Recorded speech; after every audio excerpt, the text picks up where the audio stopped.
شاہ کسریٰ نے نا اپنے بچے کو، بیٹے کو، جب ایک ہی اس کا بیٹا تھا تو اس کے دل میں یہ خیال آیا کہ میں اسے علوم و فنون سارے سکھانا چاہتا ہوں۔ اس نے اپنے بیٹے کو گھوڑ سواری بھی سکھائی، تیر اندازی بھی سکھائی، سیاست بھی سکھائی، فن حرب و ضرب بھی سکھایا۔ پھر خیال آیا کہ میرا بیٹا کچھ اخلاق بھی سیکھے، دینداری بھی سیکھے۔ ایک درویش تھے شیخ حسن، ان سے کہا کہ حضرت میں چاہتا ہوں کہ میرے بیٹے کو گھر آ کے پڑھا دیا کریں۔ توجہ ہے میری بات پر؟ میرے بیٹے کو تو حضرت فرمانے لگے کہ اگر تیرے بیٹے نے پڑھنا ہے تو میں نہیں گھر آؤں گا، وہ میرے گھر آئے گا۔ تو وہ کہنے لگا حضور میں بھی دیکھ ہی رہا تھا، مجھے بھی ایسا خوددار عالم ہی چاہیے تھا، خوددار عالم چاہیے تھا۔ بہرحال حضرت کے گھر وہ پڑھنے جانے لگا تو مسلسل 6 سال وہ طالب علم پڑھنے گیا، اور عام طالب علموں کے ساتھ اس شہزادے نے بیٹھ کر تعلیم حاصل کی۔ جب تعلیم اس کی مکمل ہو گئی، وہ مکمل طور پر فارغ ہو گیا، فنون اس نے پڑھ لیے، علم و ادب اس نے سیکھا، اخلاقی باتیں اس نے سیکھیں، دین کے حوالے سے ضروریات سے حضرت نے اس کو آگاہ کیا۔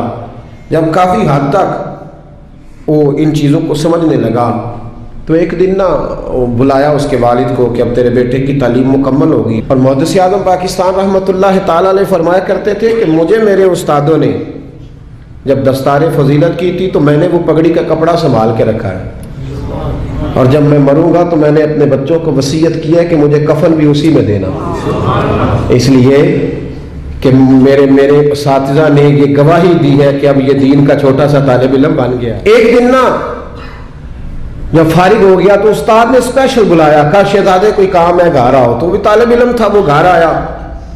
جب حضرت کے کمرے میں داخل ہوا تو اندر سے نا انہوں نے کنڈی لگا لی دروازے کی، ہاتھ میں درہ لے لیا، اتنی زور زور سے درے برسائے کہ اس کے وجود پر نشان پڑ گئے، مارتے گئے۔ میری غلطی استاد جی۔ اس نے کہا چپ کر، غلطی پوچھتا ہے نالائق۔ پھر مارا، پھر مارا، بہت مارا، اور جب بہت زیادہ مار لیا تو خود بھی پسینے سے شراب، دروازہ کھولا، چل دوڑ جا۔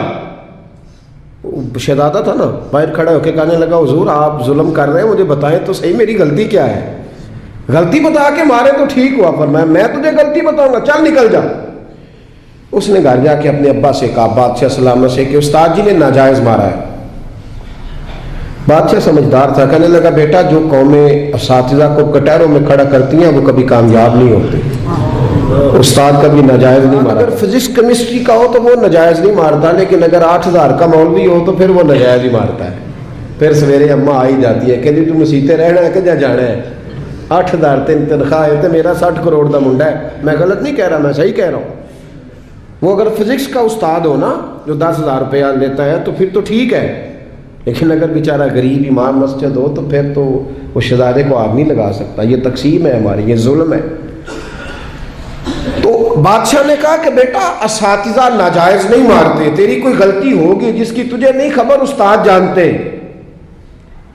اس نے کہا نہیں ابا میں وہاں رہا ہوں، کوئی بات ہوتی تو مجھے بھی پتہ ہوتی، اور پھر اگر اتنی سخت بات تھی جس پہ اتنا مارا کہ میرے وجود پہ نشان پڑ گئے، مجھے بتایا جاتا۔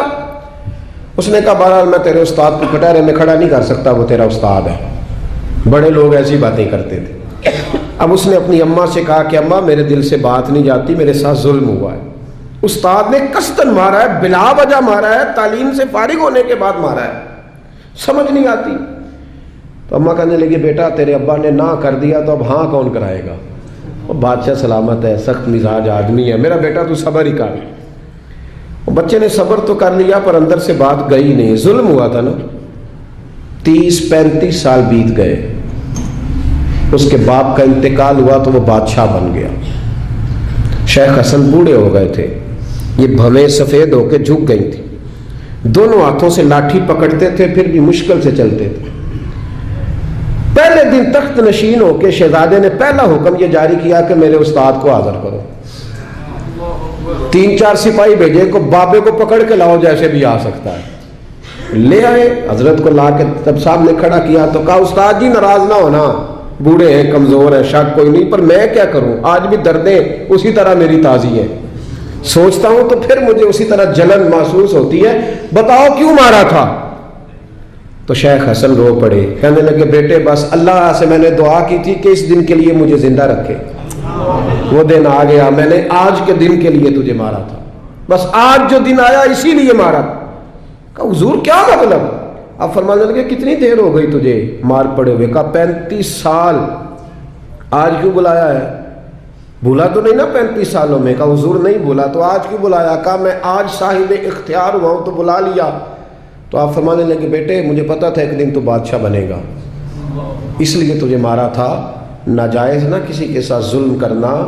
اگر تجھے 35 سال نہیں نہ بھولا تو جس کے ساتھ تو ظلم کرے گا اسے بھی قیامت تک نہیں بھولے گا۔ اور فرمایا آج تو با اختیار ہوا ہے تو تو نے مجھے کٹہرے میں بلا لیا ہے، قیامت کے دن اللہ سارے مظلوموں کو با اختیار کر دے گا، سارے مظلوم با اختیار ہوں گے اور سارے ظالم کٹہروں میں کھڑے ہوں گے۔ پھر تجھ سے ایک ایک بات کا حساب پوچھیں گے۔ شہزادہ کھل کے رویا، استادوں کی دست بوسی کی، تحائف دیے، کہنے لگا رب آپ کا بھلا کرے، آپ نے مجھے صرف علم نہیں سکھایا، تجربہ کر کے مجھے آپ نے علم محسوس کرنا بھی بتا دیا ہے۔ مجھے احساس ہو گیا کس طرح کر کہ بھئی یہ نہیں بھولا کرتا، آپ یقین کریں یہ نہیں بھولتا۔ کسی کو لوگ گالی دے دیتے ہیں نا، گالی، وہ غریب آدمی ہوتا ہے بیچارہ، چھوٹا آدمی، وہ جواب نہیں دے پاتا، لیکن جب اس شخص کے، اس چودھری کے، سیٹ کا مسجد میں جنازے کا بھی اعلان ہوتا ہے تو پھر بھی گالی یاد آتی ہے۔ ہاں یہ نہیں بھولتی، کیا کرے، ظلم جو کیا ہے، غلط گالی جو نکالی، لوگ جنازہ پڑھنے تک چلے جاتے